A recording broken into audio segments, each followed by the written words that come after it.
Okay, this is a test voting and test counting for the May 24, 2026 version of the hybrid election system.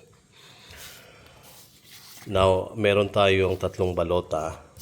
Ayan. We will start with the vote verification, voters verification. Ayan. Tumingin sa screen at suriin ang iyong mga napiling kandidato. Kung mayroong kasunod na pahina, isunod o baliktarin ang inyong balota. Kung tama ang iyong mga pinagpipilian, tumingin sa screen at suriin ang iyong mga napiling kandidato. Suriin mabuti kung tama ang lahat ng nakalista. Pindutin ang bell, maaari mo nang piliin ang iyong resibo. Pagkatapos basahin, ilagay ang resibo sa itinalagang kahon. Tandaan na ipinagbabawal ang pagdadala ng resibo sa labas ng presinto. Ito yung VVPAT.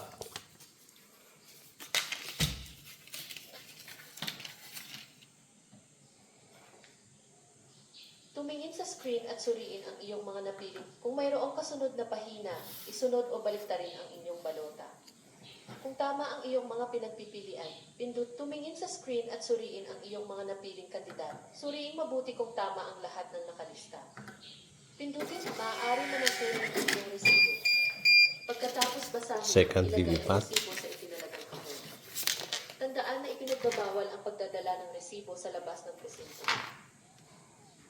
Tumingin sa screen at suriin ang iyong mga napiling. Kung mayroong kasunod na pahina, isunod o baliktarin ang inyong balota.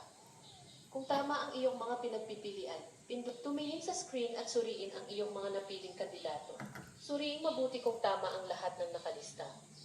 Pindutin ang berde, maaari mo nang kunin ang iyong resibo. Okay, tapos na. Pagkatapos basahin, Tatlong VVPAT, ilagay ang resibo sa tatlong balota.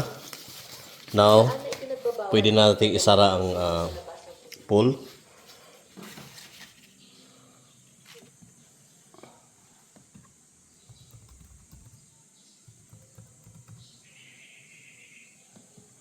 Okay, ito yung pagbabago ngayon. So, ito ngayon, nakakabit na ngayon yung widescreen natin.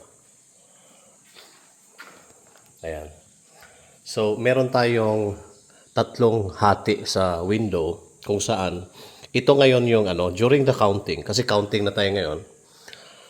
Ito yung parang magiging magka-carousel function to magsi-slide yung window dyan. So, lahat ng process nandyan from live camera, analysis, at saka yung verification and yung comparison window. Dito lahat gagawin sa isang window. Itong dalawa na to, naka-static, kumbaga permanente yan. Hindi siya gagalaw, pwedeng pwedeng picturean ng mga observers or watchers ang result during the counting process.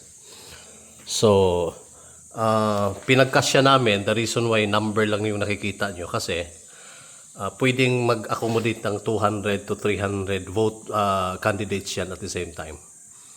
No? Pag nag-hover ka ng kandidato, ayan, hover mo yung mouse, makikita yung details ng mga kandidato. Kasi pag isulat natin lahat yan, mga pangalan nila, hindi ma-accommodate. So yan. So let's start with the voting process. Yan. Counting. Sige.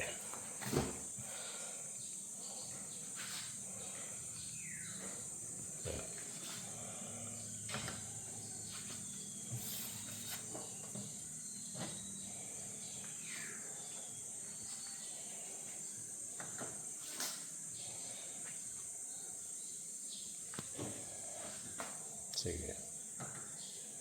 Ayan, pupula siya lahat. Makikita mo, yan yung added votes, no? Credited with corresponding candidates number and yung boto na pumasok. Sige, next. So mabilis ang process nito. It will only take a few seconds, no?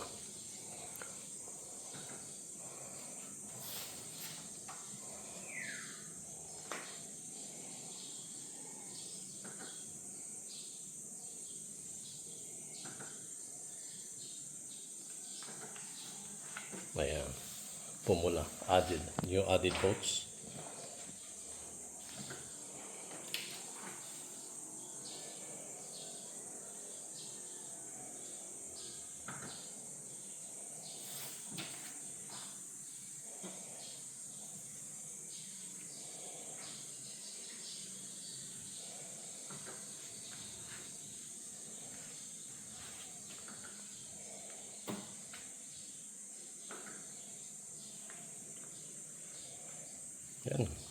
Yan lang.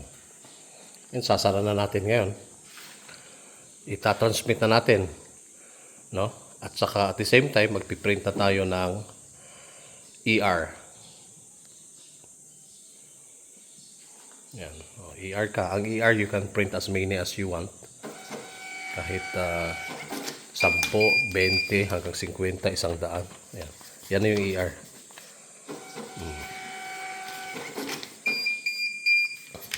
Second.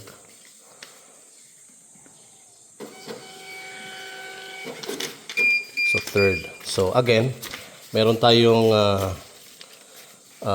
ER, meron tayong mga VVPAT, meron tayong mga balota. So, yan yung hard copy. Ngayon, sa transmit, pag transmit mo na, ito yung mga ibabato. Yan. Nagtatransmit na siya ngayon. Yan.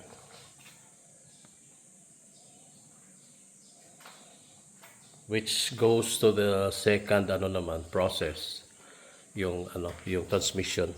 Magpi-present kami ng transmission, presentation in the separate video. Okay, thank you.